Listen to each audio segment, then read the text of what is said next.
Okay, I'm recording. Are you recording? Yeah, I'm recording. Okay, we are both recording and we are ready to go. Yeah, we are. Hello, Woo! everybody.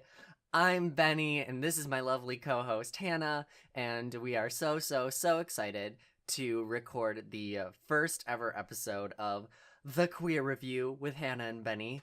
Cue Woo! the cue the very lackluster theme song. That's not the What was it hamster again? dance. It's the hamster dance It's song, and it not the goes dee dee hamster dee da dance. dee dee do do No! dee da dee dee Benny, do. stop! Okay, sorry. We don't wanna start off our lovely show with this sort of thing. But okay, this is the first ever episode, so let me give you a rundown of what we're going to be doing here. Hannah and I are very excited to be talking about many different TV shows and movies that we either have seen or haven't seen, and really just have a lot of really good and or lengthy critiques and opinions on.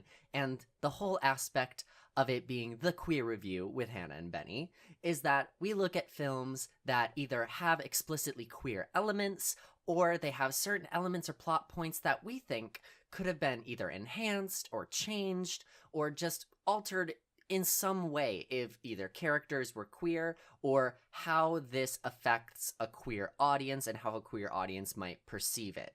And our typical episodes are going to go down something like this. I'm not going to give you the whole rundown because that'll spoil the surprises. But Hannah and I are going to talk about what film we're going to watch. We're going to give you a brief summary. Then we are going to talk about our early perceptions of the film based on like advertisements and stuff like that before we've actually seen the film. Then we move on to stuff we liked, stuff we didn't really like, and critique points.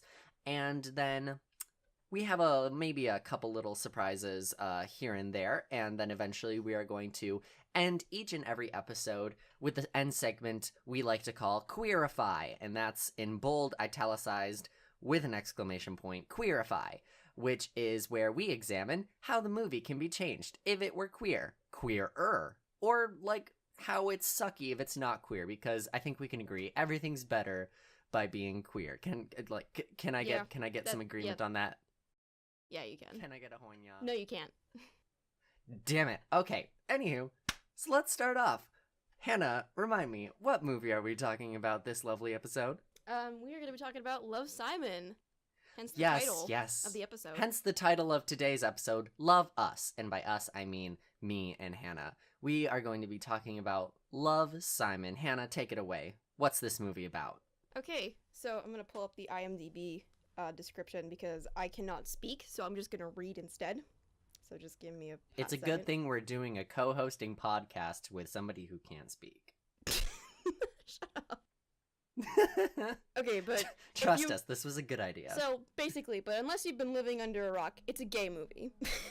It's a V-gay movie. Hella gay. So much gay. Okay, so let's see. So this is according to the internet. Everybody deserves a great love story, but for 17-year-old Simon Spire, it's a little more complicated. He hasn't told his family or friends that he's gay, and he doesn't know the identity of an anonymous classmate that he's fallen for online. Resolving both issues proves hilarious, terrifying, and life-changing. And gay. And very gay. Very, very gay. And very gay. So this is a film it was released in March of 2018, is that correct? Yeah, I think March, yeah. March of 2018, and it stars, I'm also going to pull up my IMDb so I can have a reference. Who does it star? Nick Robinson, I think his name is. Ooh, what a cute, very male name. Sorry, don't mind me. It also contains one Jennifer Garner, Josh Duhamel, Catherine Langford from 13 Reasons Why. I was very surprised. I kind of forgot she was in this film until I actually went to see it. And it also has some less familiar faces like Alexandra Shipp as Abby, Logan Miller as Martin. And then another, we'll get to him later. We'll talk about that later. We'll get to everybody else later. But it has a very beautiful, and I would like to say, a very likable cast. They're all very memorable and unique in their own ways. And I really like that. They're very memorable, some for different reasons. Some for bad reasons. Yeah, really bad reasons. But again, we'll discuss that later.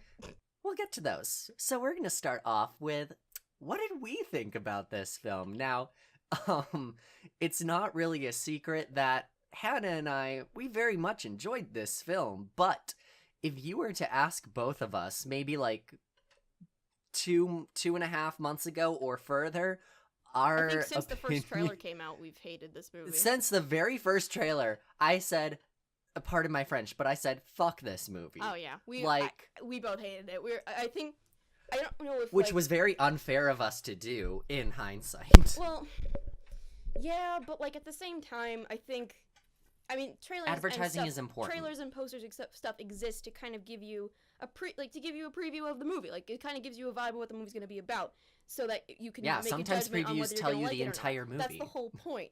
So, based on that information, it was pretty easy to assume that we were going to hate this movie because of certain elements that were in the trailers and that were in the posters and were like in the advertising and just the advertising in general. Because I don't know about you, but the advertising for me was just fucking obnoxious. It was everywhere. It was very obnoxious. It was everywhere. It was on Tumblr Mobile. It was on YouTube. It was on my Gmail and my spam folder. And I'm like, okay, I get it. This movie exists. It was on Riverdale at one point. Do you remember there was an entire... It was a Riverdale episode, but it was really just one really long ad for Love, Simon. You know, where all the characters like, we're gonna go see Love, Simon tonight. Do you want to go with Cheryl? And Cheryl's like, no, I'm gay. Well, she's bi. Get it right. Jesus. Okay, she's bi, and I love Cheryl. But that is not what we're talking about. We're going to talk about Riverdale in another episode. Yeah. Basically, when I looked at all the advertisements, one, the advertising in and of itself, the whole process, was a bit much. It was like, okay, you don't have to beat me over the head with the fact that this is a movie that exists. But I initially, without doing too much research, again, a blemish on my record, without doing too much research, just relying on what the ads showed, I made some assumptions about what this film was going to be about, and I thought, like, the whole premise of it was, like, turning gay people into a spectacle. Like, gasp! This white cisgendered boy is gay, and it's a secret, and everybody has to lose their shit over it. Let's make a movie! And I'm like, I don't need this. Yeah, I kind of agree with that, because it's like, you know, like, I mean, we're in 2018 where, I mean, coming out as gay is a big deal, but not on the same level. Like, this movie was treating it like he was, like, he was, like, a godsend of being gay. Like, he's like, this person like a paragon is gay. of gay like, culture. Oh my gosh, he's gay, and it's a big fucking deal. I'm like, if this kid were to and come you out all need to shit yourselves. Yeah. You need to shit. Like, if this were, like, if it were more realistic, it wouldn't be treated, like, as a big deal as it is in the movie, like, or in the trailers, at least. Like, I mean, he would probably just be like, I'm gay, and everyone would be like, cool. Most people would probably be like, duh, bitch. Like, we know. Like, I don't like it. I don't like it when straight people say to me, it's like, oh, I always knew you were gay. And I'm like, how did you know I was gay before I did? I learned I was gay last Thursday during my shift at a grocery store. How did you know? And it's like, that, not gonna lie, that is when I realized that I was, you know, not straight. I'm like, huh, I'm fucking not straight. And it was in the middle of a grocery store aisle. I'll remember it for always. But like, you know, the whole straight people exerting their control on the idea and actions of gay people and gay culture and other sexualities, it's like, you don't own us. And I thought that's what this movie was trying to do. Being like, we're gonna take a gay person, make it into a spectacle, and expect to be applauded for it. I mean, but to the filmmaker's credit, it's a mainstream gay film. It's supposed to appeal to straight people in that sense, because, like it or not, and that's why it's important. Like it or not, the majority of people are straight. Like, so yes, that's what they have to. That's yes, what they have very to much appeal straight. To. So they it's had ugly to and it's like, terrible, and I hate it. Yeah, I mean, I do too. Sorry, but, like, straight people. Like, fuck! Now I forgot what I was talking about. Well, here, just so we could sort of transition into our first thing about what we liked about the movie, I'm really glad that our friend Megan was the one who basically talked, mostly me. I'm not sure if you hadn't seen it by that time. Megan was telling us to go see the film, but like our friend, who is also queer, she was explaining to us the importance of a movie existing at all featuring gay people. And it's like, while we might have qualms with the process of which they are demonstrating gay people, we still have to support it in and of the process of the movie trying to normalize gay culture. Because, like, it's really easy to forget that when you're in the queer community, it's like there's still a very large portion of the world out there who either doesn't know you exist or wishes you didn't exist. And queer culture getting put into mainstream film are the baby steps that our straight counterparts, bless their tiny, tiny hearts, like, it's the baby steps they need and to get to accepting us. And that's where I'm like, fine, I will give this movie a shot. Because I was like, I'm never going to see this movie. Fuck it. But, you know, and just remain being bitter. I mean, I was always going to see it because I'm like, I gotta support representation in, especially gotta in support them media. queers, like, because I am also one of them queers. Like, I'm like, even if I don't like it, I gotta support it because I gotta, you know, because if it's not good, if for some reason it wasn't good, at least me supporting it would mean there would be more of a chance of us getting more representation and stuff like that. So, and more representation will lead to different forms of representation. Like, instead of having a white cisgendered male queer person, we'll have a queer, like, a queer woman of color who is like coming out as pansexual. And, you know, like, deviating from the white or the gay or the man or the cis, you know, because those are what are the categories most people would assume gay people to fit in. But it's like, nope, there are a lot of us. Yeah. So, I'm trying to think, what was my... So can we move on to how much we love this movie? Oh, I was gonna talk... I have one more... I think I had one more reason why I didn't like this movie. Okay, fine. I'll contain my excitement. So I think my reason for hating this movie before seeing the advertising was the fact that the world that they were creating for this character seemed too perfect and too, like, based on the advertising, there was no reason that this guy, that Simon, couldn't come out and not have people accept him. Like, there was no, like, oppression, there was no bullying, there was no religion, there was, like, it looked like he lived in a utopia, basically. So I'm like, where's the conflict of why, like, what's the reason he hasn't come out? Like, there's no... They're not presenting any reason. Like, there are obvious reasons why, but they're not showing them in any of the trailers. Thus, this isn't going to be very interesting because... But then we learn. Well, again, that was before I saw the movie. That was going based on what I saw in the trailers and stuff. And, like, based on that, I'm like, there's not going to be a very interesting conflict. It's going to be resolved easily. Everyone's going to accept him. And, you know, blah, blah, blah, blah. Like, whatever. So that's kind of why I was like... This isn't gonna, like, I really hope that there's something that they're not showing us. And there was. There were elements, but I'll get into that in a minute. I'll get into that later. Is it time for what we loved? Yes. Yay! Because, oh my god, I loved this movie! Yeah, I did too. Oh my god, I'm looking at my Audacity and my, like, audio just went all over the place because of how much I just screamed. But, like, fun. That'll be fun to edit.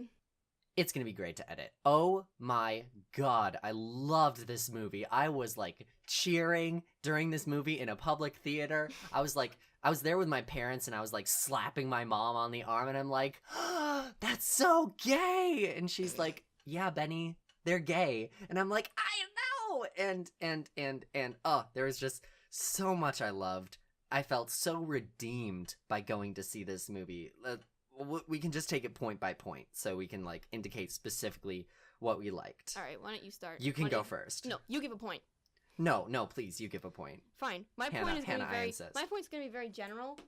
Just literally anything with Simon and Blue. Anything, like, literally any scene with them interacting is just, it's so good. It's so well handled. It's so nice to see a gay relationship that's taken seriously, that isn't just a gag or isn't just a background thing. It's so nice to just see it in the foreground, and it's taken, like, as a legit relationship. It's so refreshing to see that in mainstream media, and I'm really glad that it's there, and it's so good. And it's also adorable. I full-heartedly agree, and I just liked, from a very analytic point of view, I just loved how each of the characters were so fully formed, and they were very unique, they were memorable, and above all, they were likable, except for Martin. But again, we'll get to that when we get to the things we didn't like. But even though I did not like Martin, you can't deny that Martin was very, very unique, very memorable, and he's unique, all right.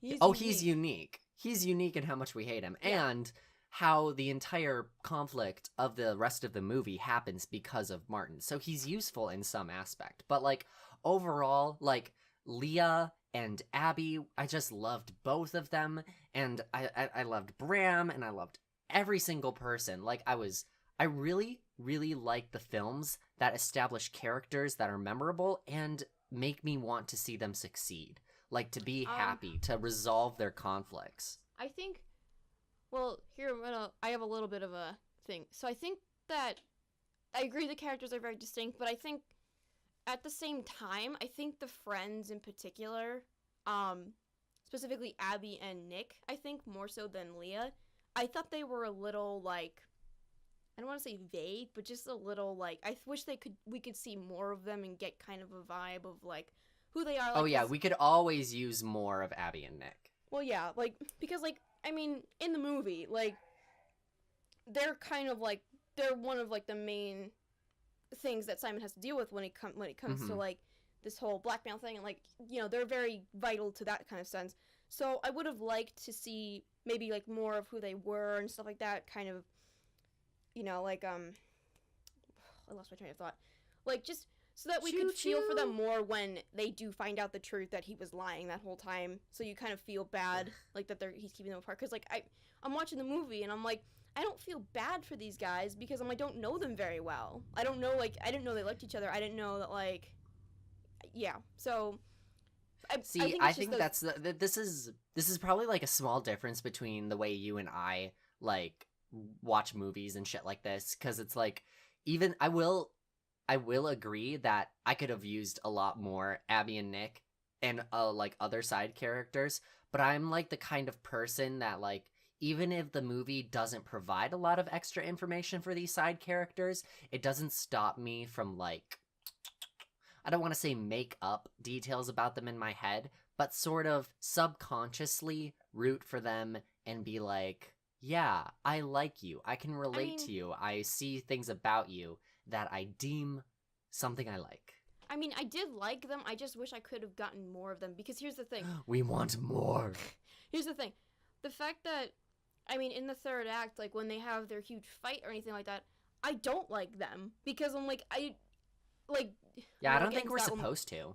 Well, I don't know. But like, just in that moment, they seemed very unlikable, but I'll talk about that in the stuff we don't like. But I don't know. I couldn't even remember Nick's name, in all honesty. Like, I was trying, like, unless I saw this movie pretty recently before we did this, and, like, that's the only reason I remember his name, but, like, before I saw it again, I was like, I can't remember his name for the life of me, because he didn't stick out in my head. The only reason I remember Abby and Leah's name was because it was said a million times, because, obviously, Abby and Leah were much more important in the story than Nick was. So, I don't know. I just would have liked a little bit more development with the friends, and just a little bit more, like, of a conflict with them, but I agree, and I'm not sure if this is a related point, but on another point, I liked how our expectations of how a gay main character was going to be portrayed was very much subverted.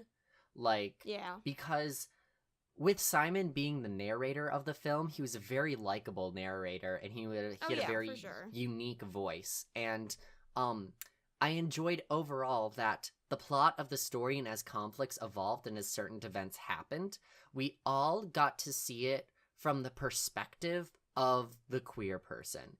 And it was all about the queer person's experience and their thoughts and emotions and all that good stuff. And, in the past, things with queer characters are all about, I'm straight, and I know this queer person, and it's up to me to be the big person and accept them in my life, which is, all well and good. But with Love, Simon, we really focus so heavily on the life of a closeted person, how their life, might be, they may not be out, but it's what's small and safe to them. Because, coming out for some people can be very, very big and overwhelming, and it represents a change of, your entire life. And that's the really important stuff I got to see from Simon and eventually Blue's perspective. Because, like, we get to know why Simon hasn't come out. Because you're right in saying, like, there really is no, like, overwhelming circumstance or force that is keeping Simon in the closet. But sometimes it's not an overwhelming outside force that keeps a person in the closet.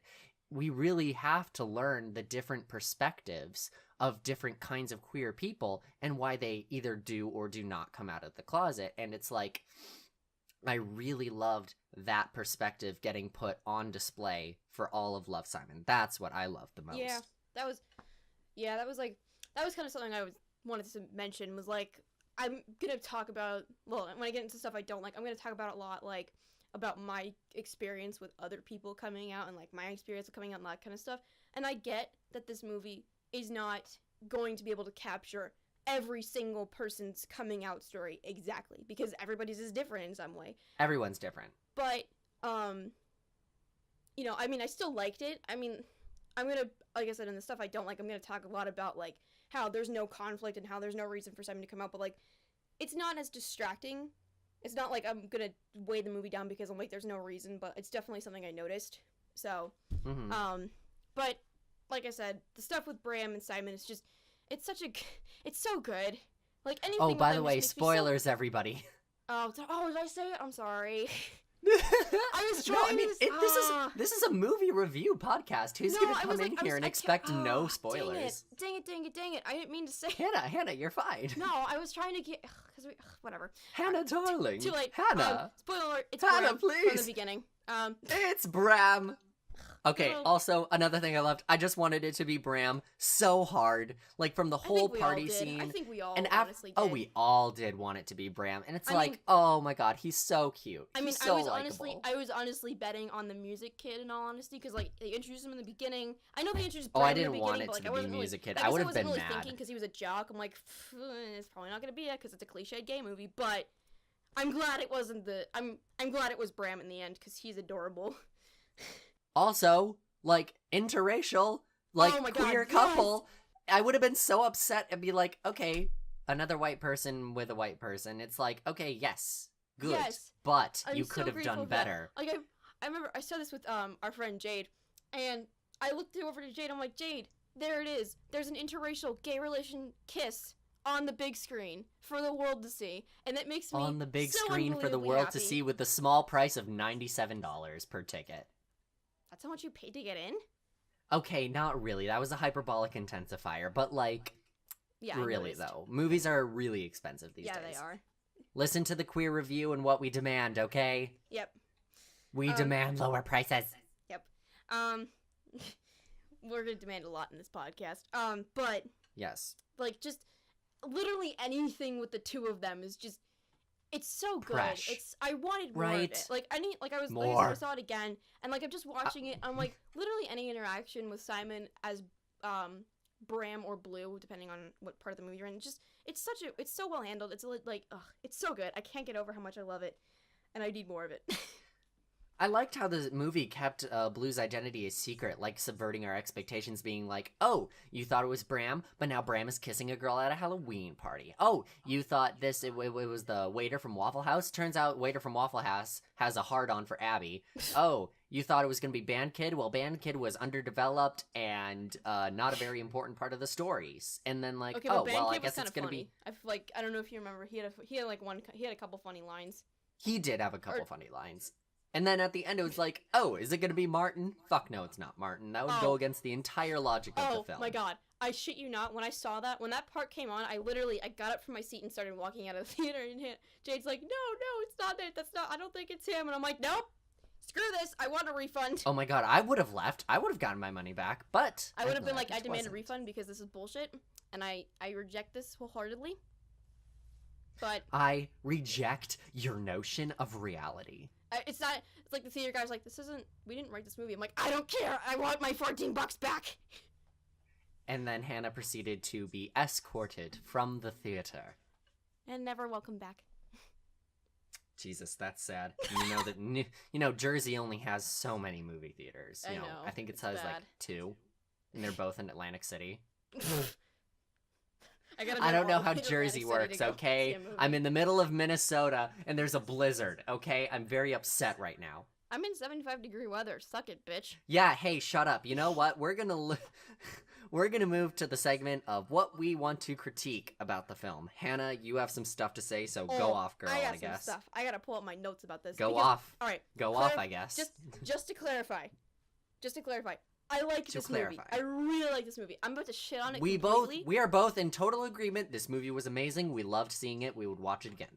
I'm about to like shit on it completely. So, but this stuff that I'm about to talk about doesn't 100% ruin the movie for me. I'm not gonna say it doesn't, but it kind of does. But whatever. It's just stuff that I noticed. There's no such thing as a perfect movie. Yeah, this is not a perfect movie. So I have my notes on my phone. So my one thing is a lack of legitimate conflict. So, based on the advertising, I thought the conflict was going to be him coming out, which is why I was so pissed, because I'm like, there's nothing keeping him stuck in there. So, like, there's not going to be any real conflict with that. But then the stuff with Blue was introduced, and the blackmail thing, and I'm like, okay, I can kind of roll with this, but... This is sort of a conflict, one would say. Here's the problem with this conflict. And this is only something you notice upon a second viewing. In the movie, Martin is like, hey, so Simon, I went on that computer you were just on. Yeah. And I went into your Gmail. Yeah. And I read your emails. Yeah. And I took screenshots of them, so I'm going to blackmail you to get Abby to like me. And if you don't, I'm going to release them on the internet. And he's like, yeah. But here's the problem. It took Simon a little while. No, that's not the issue. The issue is Simon's name isn't anywhere on that email, nor is Blue's real name. So doesn't he mark them with love he marked them with Love Jacques in the beginning. Remember? Oh yeah, I totally forgot. They were both Jacques. anonymous in the beginning. So literally, Martin has no way to prove that this is Simon. You could say it was the creepy vice principal, and oh yeah, V creepy V vice principal. He was so weird. He was weirder than like I said, I watched the He touched the students, and I don't think you're allowed to touch the students. He started talking about Tinder dates, and I'm like, please stop. You're making me uncomfortable. All while touching students. And again, I don't think that's legal. My mother is a teacher. I also don't think it's legal, because there was literally a part in the movie where he literally rips the phone out of Simon's hand. I'm like, that's so not illegal in any school. Like, well, I mean, it's legal to take phones from students, but not literally rip them from their hands. Like, I don't know. Yes. But sorry, continue. You were talking about the emails. But, like, Martin has no way to prove that that's Simon. Thus, Simon easily could have denied it, and, like, on when it posted on the internet, like, he literally could have been like, that's not me, guys. Like, he's just saying that. Like, it could literally be anyone in the beginning. Because, like, Martin doesn't get any more emails where it's, like, he reveals the identity, so, like, yeah. He only has the screenshots of the ones when he was sitting down in the computer. What are the chances, like, that Martin is able to, like, memorize his email and find his password? Because, like, I have multiple Gmail accounts. I can't find where the password is for any of them. That's not good. Hey, listen, we're talking about a movie. Okay, but, like, that was kind of something that irked me. I'm like, there's no way you can prove that that's Simon, like, to anyone. Like, anyone could be like, that could be literally anyone in the school. It could have been Martin. It could have been Martin. You're right. But whatever. So that's one thing I noticed. And then something else I noticed upon a second viewing was that, so in the movie, Simon comes out to Abby that one night. Do you remember that? Which night? It's like, I think it's after the part where, like, Simon and Martin and Abby are in, like, Waffle House and they're reading lines together for their play or whatever. And Simon's driving Abby home and he comes out to Abby. Yes. Why the hell, if he came out to Abby, he felt comfortable enough to come out to Abby, why the hell didn't he tell Abby about the blackmail? Because, listen, like, if Abby knows his secret, so it's not like he it's not like it's blackmail her anymore. It's not like, like, she already knows the secret, so it's not, like, as effective. So Simon could have easily told her about the blackmail, easily told her about the situation, and she and Simon could have, like, worked together to get Martin off this case, off Simon's case. Like, they easily could have worked together to get this solved, but Simon was just stupid and decided, I'm not going to tell anyone about the blackmail at all. Which, you're right. That could have been a very good point for him to, like, bring it up to somebody. Right? Like, I mean, I get it. Like, he especially wants to take Abby, his time the coming person out, and that I Martin totally is, like, understand that. trying to like, get as with. somebody, I get that he wants to, like, wait to come out to his friends, but he already came out to Abby, so what's the point of keeping the blackmail a secret? Honestly, like, I mean, even if you told Abby about the blackmail, it would have made the liar reveal at the end a lot, less, like, it would have made it, like, softer. Yes, it would have made it, like, Abby would have been more understanding because she would have gotten, like, oh, I get why this happened because I don't like Martin, and now Martin's taking it out on Simon, and that's not fair. Thus, that entire scene would have happened, and I'll get to that later. But, like, I don't know, like, that got me really annoyed, too, because I'm like, just tell her that blackmail's happening, and then you guys can stop it. Like, I don't know. That got me really irked. And then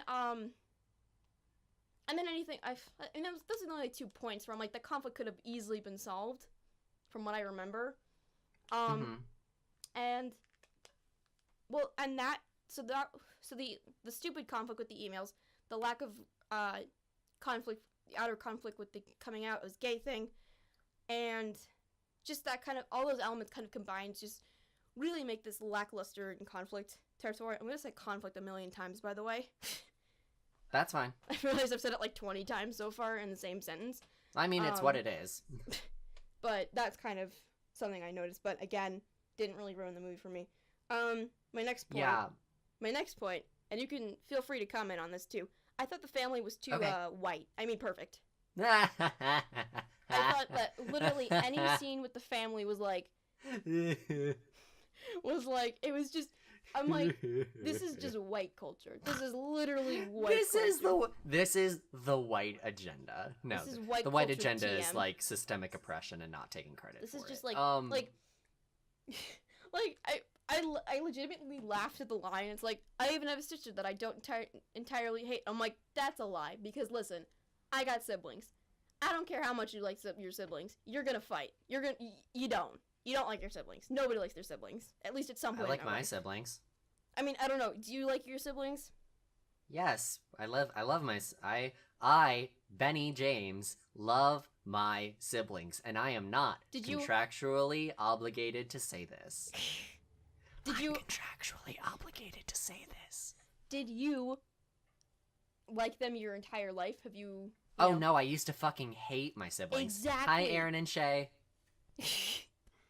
Exactly, that's my point. Like, siblings fight. Well, then again, siblings don't like each other. It happens. They don't. It's also because I'm the youngest, and like the youngest is prone to be the the pestering one. But yeah, you would know that. The youngest is prone to get the most hate because they get everything they fucking want. I'm the middle child. Hell in yeah, my family, we do. And I hate my younger sibling. No, I'm kidding. I love my heard siblings, you speak but I also to her. hate them at the same time. It's like a simultaneous thing. But I thought and the this family, relates to the Simon family. How? Okay, but like my point is, when they said that, I'm like, that's when I knew. I'm like, this family is in no way a realistic family. Like they have a great house. They're white. They're all for the most part straight.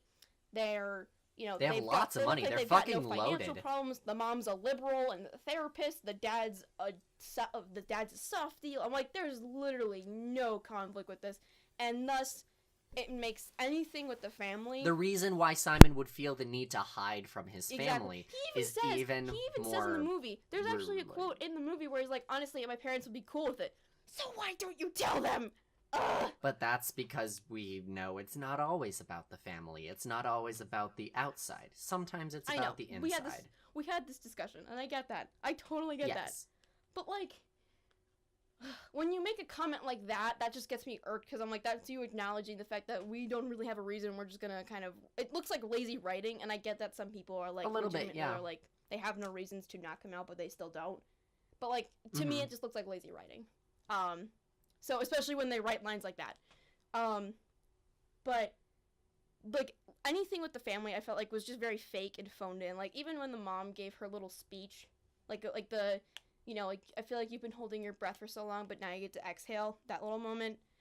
I'm like, that felt so forced and, like, just didn't... Not gonna lie, it made my mom actually cry. And I don't know. That's because my mom is a very wonderful person. Genuine. It felt like it was just, like... It was a nice speech, but it didn't feel genuine because, again, there was no conflict from the family. Thus, there was nothing warranting that speech in general. Aside from the fact that he was dealing with all the friends, which they didn't know about as far as I remember. The parents really didn't know about the friends' conflict, or unless he told them. So that kind of irked me a little. Can I talk about the one thing that I didn't like? And it's just one thing. All right, go for it. Martin. Ugh, wait, that was my last point. I was saving really? that up for the end. I was I was building up to that. Oh, I'm sorry. I mean, like, I wanted to give you, like, a chance to, like, breathe. Because, like, I know you have your list. No, it's fine. I have one more point, and then I have Martin. We can discuss Martin. Okay, so, Martin. Oh, we're going to talk about Martin? No, yeah, make your point, and then we can talk about Martin. Together. Mutual hatred. My last quick point was the friends getting mad at Simon in the third act. Like, when they're all, like, together, and they're like, so we talked, and it's like, so Abby and I are together now, and we talked about the fact that you lied about it, and then Simon literally explicitly explains, like, listen, Martin had the emails that he posted, he was blackmailing with them, so he was like, you have to get Abby to like me, and that's why I lied to you, and that's why I lied to Leah, and that's why I lied to Abby, but do they care? Nope. They're like, we're still mad at you because you lied, and they're just like, we are not gonna understand the situation whatsoever, and... They are fragile straights. It made them so unlikable in that moment, and I'm like, I want to like you guys. You seem like cool characters, but, like, just, you're being idiots, and you're being assholes. I'm like, honestly, Simon needs to get better friends, because that was just a really dick move on their part. And, like, even when Simon literally gets bullied in front of the entire school, they still are like, no, he lied. We can't be friends with you anymore because you lied. Not... You know, we can't. Yeah, we're not gonna victimization of our best friend. Like, ugh, it just got me so irked when that happened. And then my last point, Martin. Martin, yay! Martin, the unlikable fuck named Martin. I hate this character with every fiber of my fucking being. Okay, there we go. Hate this character. I hate this character. I did not like Martin in the slightest, nor will I ever like him. I did not find him... He was annoying. I don't know. He was the... Did you hate it? I don't know if you hate him as much as I do, but I genuinely... He got very, very, very, very close to ruining this movie for me. He really did. He cut it very... No. I feel exactly the same. I hated Martin. I know, and I've recognized that he was the one responsible for the entire conflict, you know, the whole blackmail, that stuff in the first place, but, big old bubble butt, like, he was just so annoying. He was so cringy. Here's the thing. Ugh. Here's what we have to acknowledge. We're not supposed to like him. I get that. No. I'm pretty sure Benny gets that.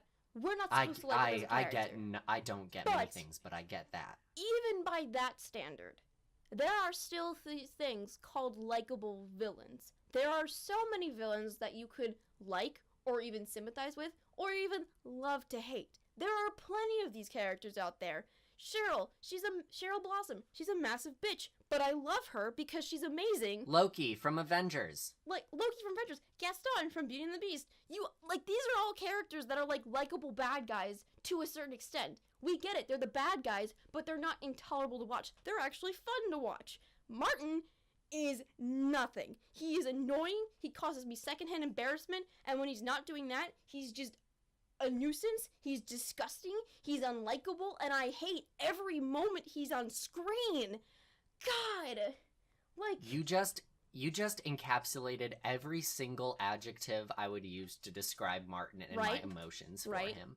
Like, it is to the scariest degree that I hate Martin. I only know like two people here at college, won't say their names, that I dislike as much as I dislike Martin. But I can't think of anyone I hate more. He's not even a real person, and I hate him more than some real people in my entire life.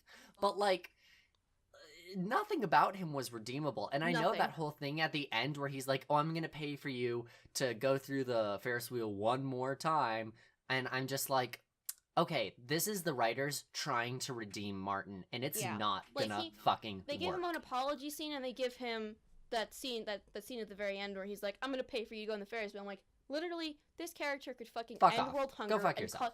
This character could end world hunger and cause world peace and make gay marriage legal, and I still would hate him. Like, No, yep, I would still hate him. like I'd still And be that like, whole- great, you did a good thing, but I still hate your guts and want you to die.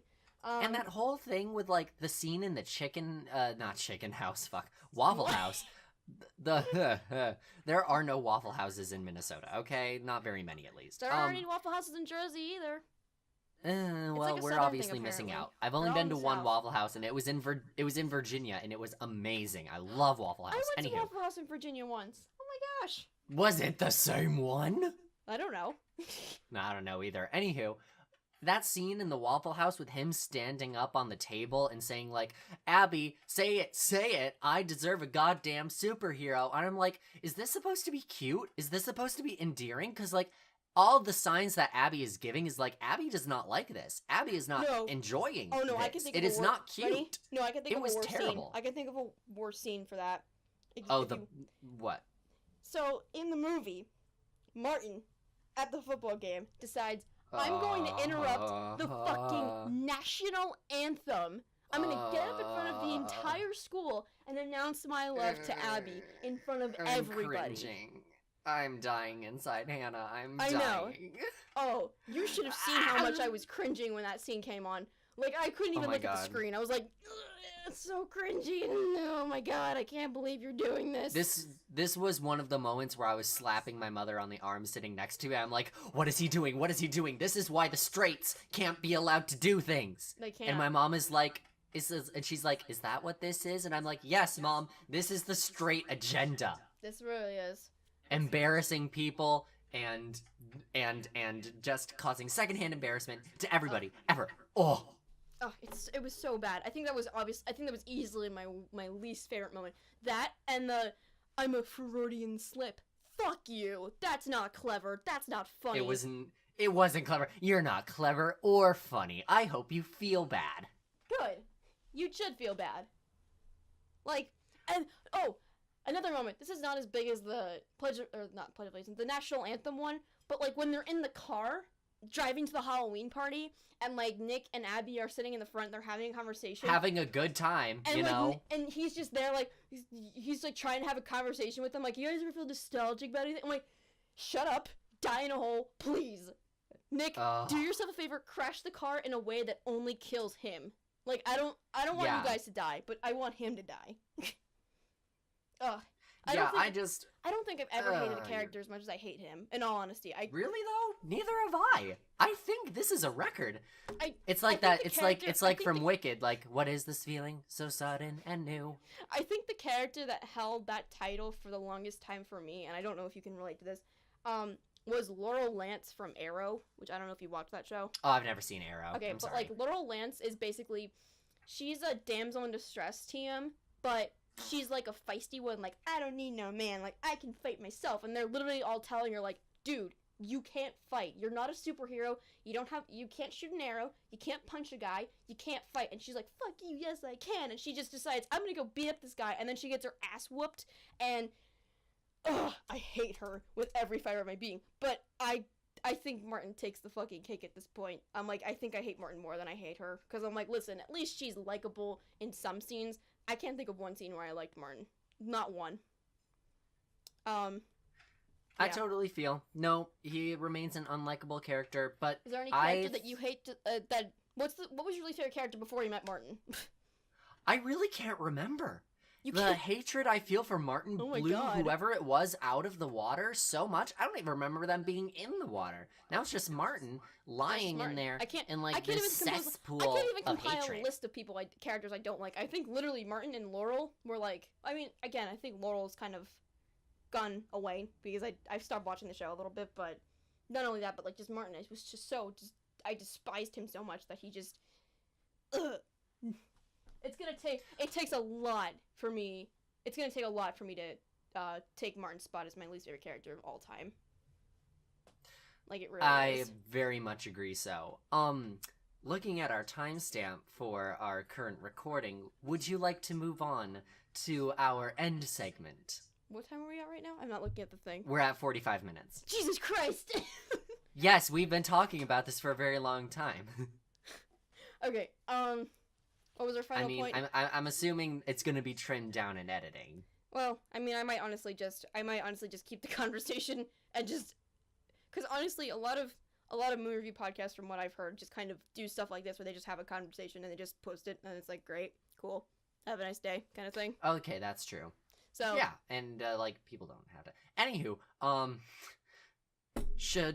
what did I just suggest we do? Oh yeah, moving on to our end segment, it is what I described earlier as queerify, all bold italic with a exclamation point. Let us address the explicitly queer or what we would have liked to be queer about this film. Now, Love, Simon being all about a queer main character, it's queer in and of itself, but I can think of two very queer instances that I loved and would have loved to see.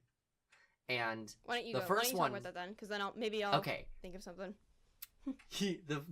The first really queer thing I was screaming. This was the moment I fell in love with this movie, was when Simon was like, "Oh, I'll come out later when I go to like LA or San Francisco for school, in a city like that where I can really embrace being queer." And then they break out into I Want to Dance with Somebody by Whitney Houston, and everybody's dancing around in rainbow colors, and I'm like, is this the gay agenda?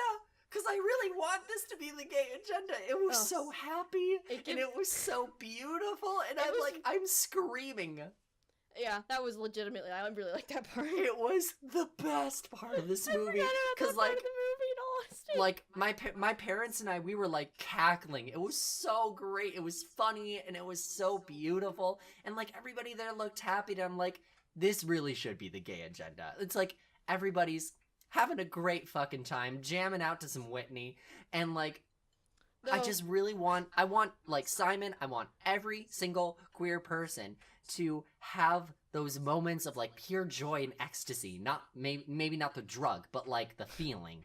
I would have given, by the way, I would have given bonus points if the song was, I'm Coming Out, instead of the song they picked, but... coming out. Yeah, if it was that. I want the world to know. But, I mean, I like the song they picked, but, like, I just would have given bonus points for that. Oh my god, I Want to Dance with Somebody is such a banger. Like, really is. Hands fucking down. Like, nothing can top Whitney. Anywho.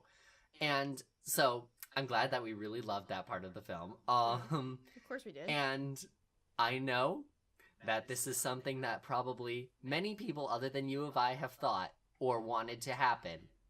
But Leah was a lesbian. Yes, Leah was a lesbian. At least she was either a lesbian, she was either bi or pan, but she and Abby would have been perfect.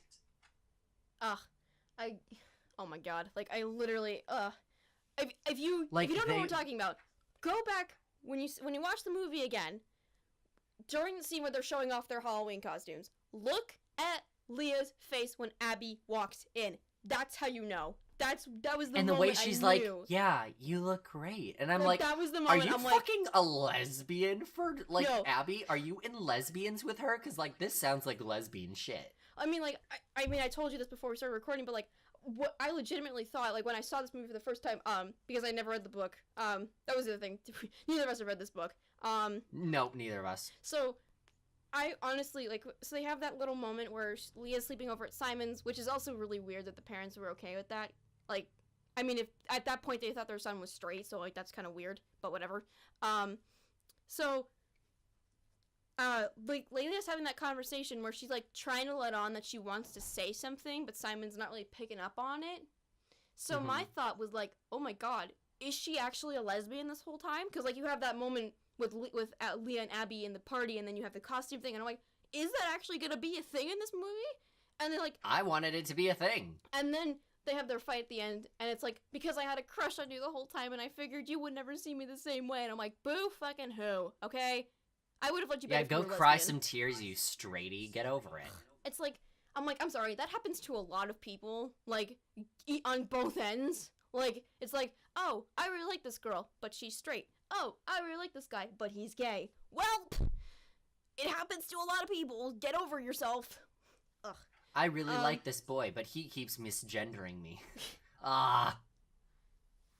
Sorry, recent developments. But yeah, Leah, if they had made Leah actually come out as a lesbian, I would have given this movie so much more credit. I would have been like, this movie's a perfect movie and it needs more attention and love.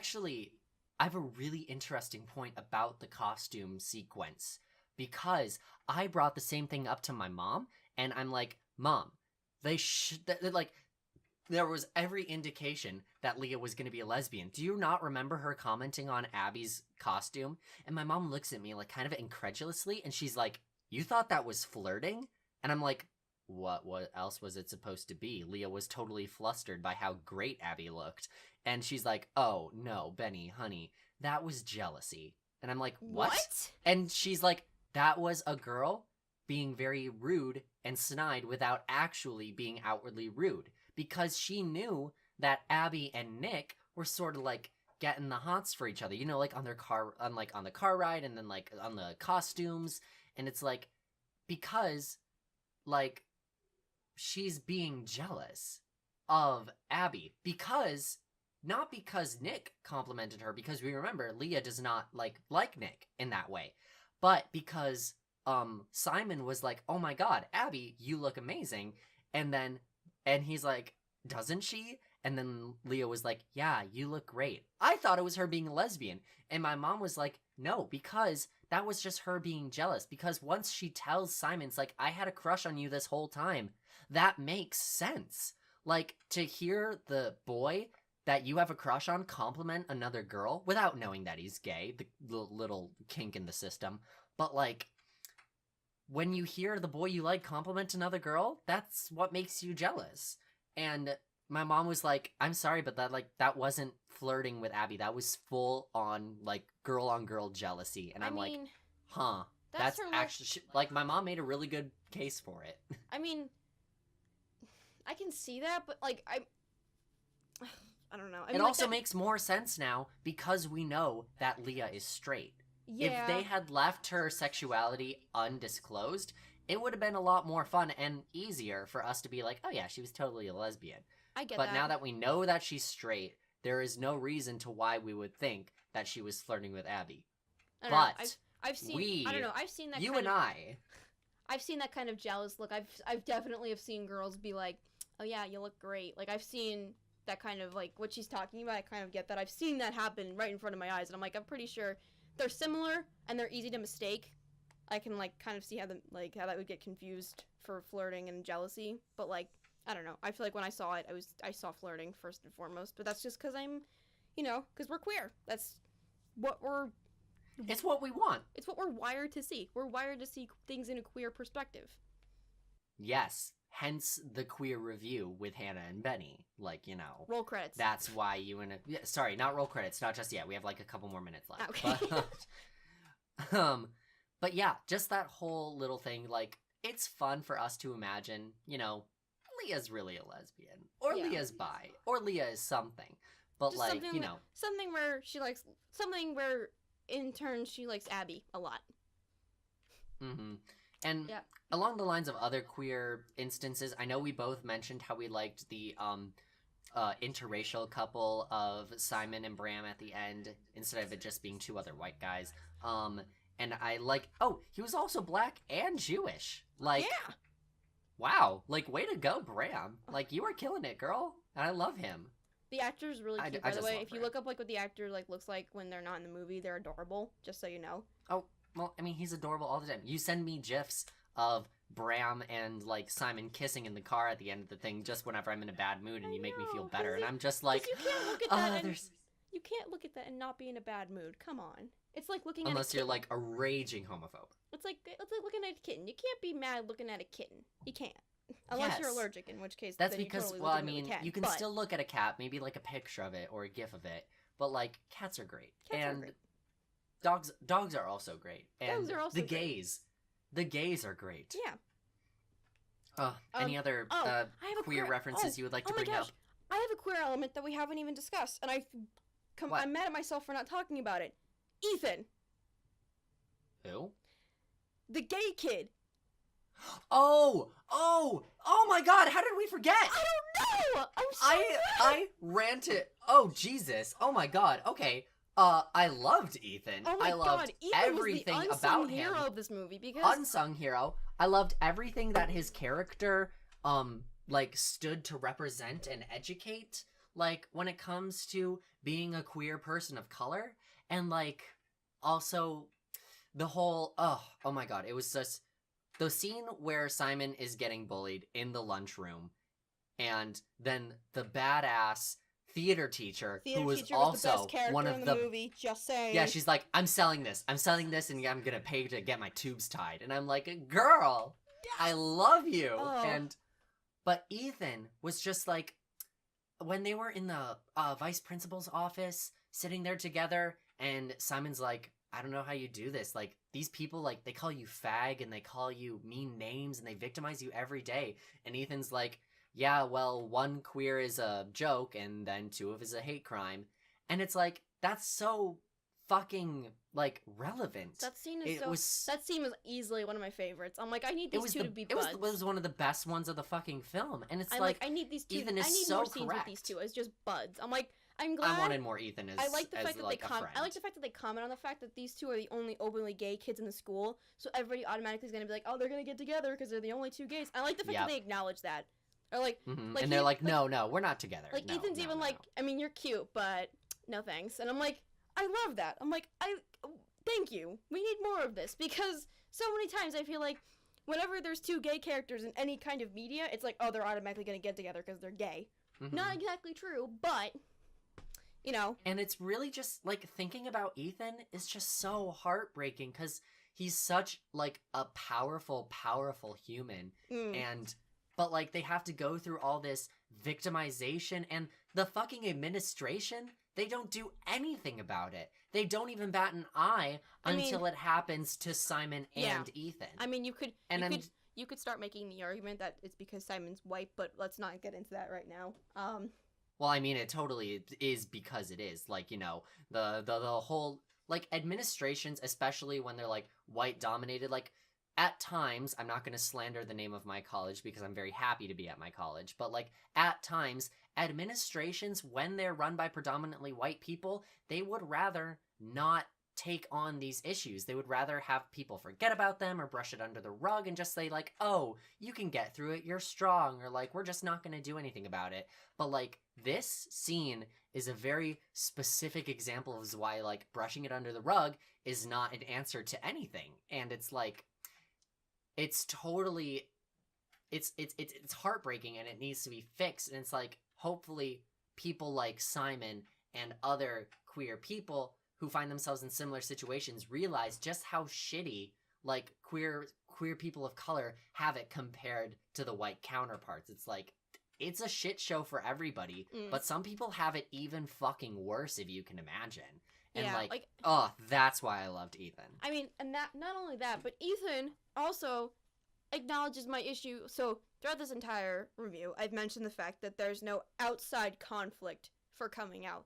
But Ethan 100% does, because he mentions the fact that his mom lies to their family because they're super religious, and, you know, in order to protect him, in order to protect, like, I'm like, I would have loved to have seen that in this movie. Something along those lines where, like, there's, like, so much, because of the fact that the world's still not 100% accepting of gay people, like, right. The fact that, like, that stuff still happens.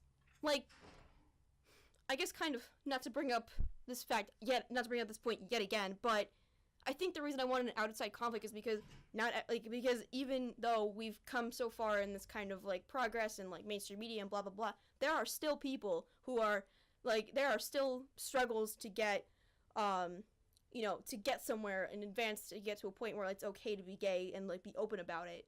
Like, so I just kind of wish that, I mean, maybe that's why I wanted some outside conflict, because I wanted to demonstrate, like, even though gay marriage is legal, there's still a lot of struggle with it. Like, it's still not accepted by everybody. So, yeah. There's still people trying to work against it. And exactly. Like, and then that serves to, like, the whole importance of Love, Simon, like, in general, overall. Like, putting a queer person on the big screen, showing the diversities of their lives and their struggles. Well, I should say our struggles, and, you know, and just having that be put on full blast to everybody to say that, like, hey, these problems aren't totally gone just because you did this or said this. Yeah. It's like, we have to work. And that is, like, really why I loved Simon. But yeah, Ethan and the drama teacher are like the best characters in this movie, and nobody can tell me otherwise. Oh my god, the drama teacher was so great.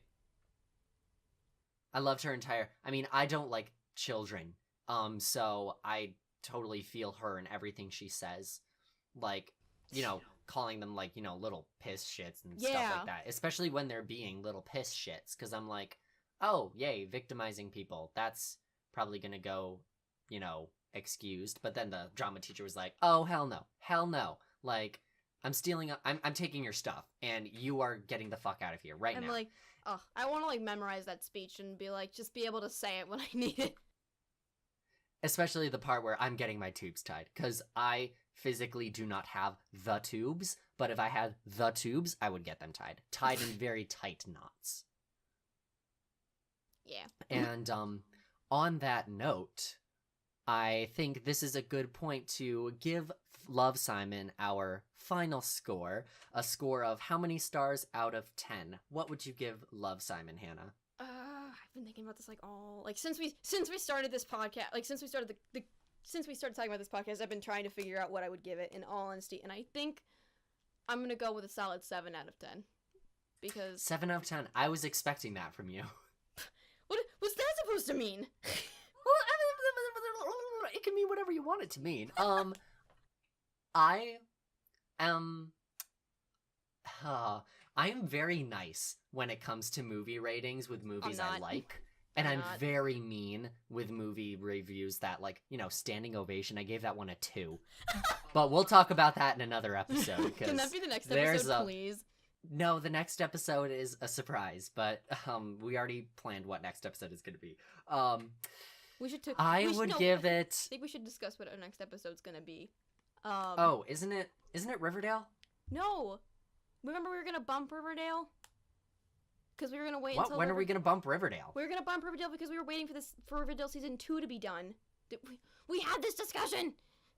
Oh my god, I'm sorry. It's okay. We had, like, I remember I messaged you one day. I'm like, we should wait until Season 2's over. That way when we do our opinions on Riverdale, there's nothing new coming out. And we don't have to worry about, like, our opinions becoming invalid or whatever.